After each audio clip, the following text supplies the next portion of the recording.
सदावत्सले मातृभूमे UK के यानी कि यूनाइटेड किंगडम के फॉरेन सेक्रेटरी इस समय भारत में है। हालांकि चर्चा करने तो वो G20 पर आए हैं, यूनिकॉर्न के बारे में चर्चा कर रहे थे, आईआईटीएन से मिले हैं। 2 साल का एग्रीमेंट भारत के साथ किया है कि भारत के जो टेक्नोक्रेट्स हैं वो वहाँ चले जाएं, वहाँ के टेक्नोक्रेट्स यहाँ दोनों आपस में मिलकर साथ साथ काम कर लें।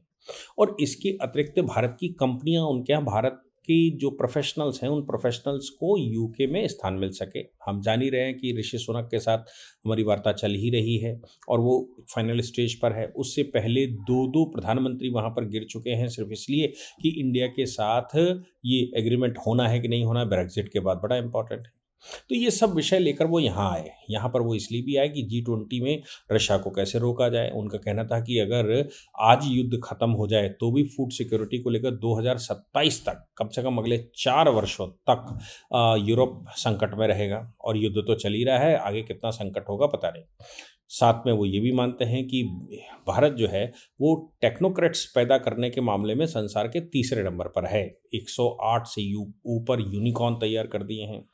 मतलब भारत में जो स्टार्टअप्स हैं, भारत में जो कंपनियां हैं, भारत में जो काम करने वाले लोग हैं, वो बड़ी तेजी से बढ़ रहे हैं। भारत एक ग्लोबल प्लेयर बड़ी तेजी से बन रहा है। ये सब कुछ उन्होंने अपने स्टेटमेंटों में दिया। लेकिन जो सबसे ज़्यादा एक्सपेक्टेड था वो था बीबीसी, क्योंकि बीबीसी ब्रिटिश ब्रॉडकास्टिंग कॉरपोरेशन है, वो इंग्लैंड में ही रजिस्टर्ड है, यूके में ही रजिस्टर्ड है और उनकी ही एजेंसी है। उस एजेंसी के विषय में मैं पूरी चर्चा पहले कर चुका हूँ एक बार और बता चुका हूँ कि कैसे वो स्पाई एजेंसी की तरह काम करती है और कैसे वो संसार भर में इंफॉर्मेशंस लेकर उनको सप्लाई करती है। हालांकि वो फार्मूला पुराना हो गया क्योंकि अब टेक्नोलॉजी इतनी आ गई है, फेसबुक, ट्विटर या इंस्टाग्राम, यूट्यूब, ये सब अब यूएस की कंपनियों के हैं और यूएस पूरी जासूसी इनके माध्यम से करता है। और बहुत सारे अब गेमिंग ऐप आ गए हैं जिनसे जासूसी होती है, जैसा कि चाइना करता है, हमने बहुत सारे बैन किए हैं। हालांकि अब इसलिए बीबीसी धीरे धीरे इररिलेवेंट होता दिखाई दे रहा है, वो एक न्यूज़ एजेंसी की तरह रह गई। लेकिन उन्होंने डॉक्यूमेंट्री तो बनाई, वो डॉक्यूमेंट्री प्रधानमंत्री को लेकर बनाई, वो डॉक्यूमेंट्री पब्लिश भी उनके कुछ राज्यों में हुई। हालांकि ऋषि सुनक जो वहाँ के प्रधानमंत्री हैं उन्होंने उस डॉक्यूमेंट्री पर कमेंट किया और कहा कि ये ठीक नहीं है और उन्होंने कहा कि ये जो है प्रोपेगेंडा है। ये बात हमारे सामने आई। लेकिन बीबीसी चूंकि, हाँ भाई, वो रिपोर्टिंग तो ब्रिटेन को ही करता है, इसलिए बीबीसी पर भारत में इनकम टैक्स के छापे पड़ना और उन छापों के दौरान ये पाना कि जो उनका खर्चा है और जो उनकी सोर्स ऑफ इनकम है वो दोनों आपस में मैच नहीं करते। वो यानी कि वो ये नहीं बता पा रहे हैं कि आखिर वो जो जितनी आमदनी उनकी होती, जितनी फंडिंग उनकी होती, जितना पैसा उनका आता है वो कहाँ खर्च करते हैं। ये अभी उसमें क्लैरिफिकेशन आने की ज़रूरत है। मुझे लगता है कि अभी उस पर काम चल रहा है। तो क्लेवरली ने यहाँ पर एस जयशंकर के साथ वार्ता की और एस जयशंकर को वो ये बीबीसी को लेकर उनका आग्रह था कि भाई बीबीसी को थोड़ा स्वतंत्र रखा जाए, उसको लीगली अधिकार है।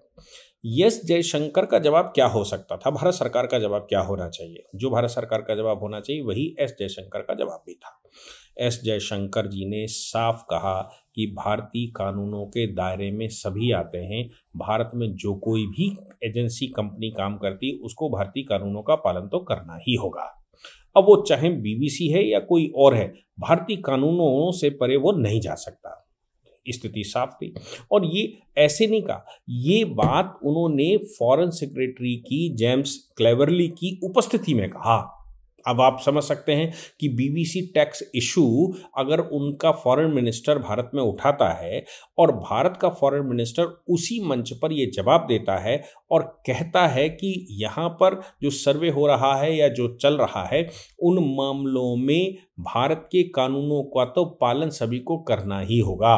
भारत में चाहे जो भी आएगा वो भारतीय कानूनों को मानेगा और भारतीय कानूनों के अनुसार ही उनकी कार्रवाई हो रही। मैं आश्वस्त, मतलब वो आश्वस्त सिर्फ इतना कर सकते थे कि भारतीय कानूनों से परे सताया नहीं जाएगा, लेकिन कानूनी प्रक्रिया में तो बीबीसी आएगा ही और बीबीसी को ये बताना ही पड़ेगा कि उसकी फंडिंग कहाँ से होती है। बीबीसी को ये दिखाना ही पड़ेगा कि उसने खर्चे कहाँ कहाँ किए। बीबीसी को इनकम टैक्स का जो पूरा ब्यौरा है वो देना ही पड़ेगा। ये स्थिति बिल्कुल साफ बता रही है, एक क्लैरिटी दे रही है कि देख लीजिए, भारत में आप ब्रिटेन हो या अमेरिका हो, भारत में अगर आपको काम करना है तो भारतीय कानूनों के अनुसार काम करना पड़ेगा, भारतीय कानून आपको मानने ही पड़ेंगे। जय हिंद, जय भारत, वंदे मातरम।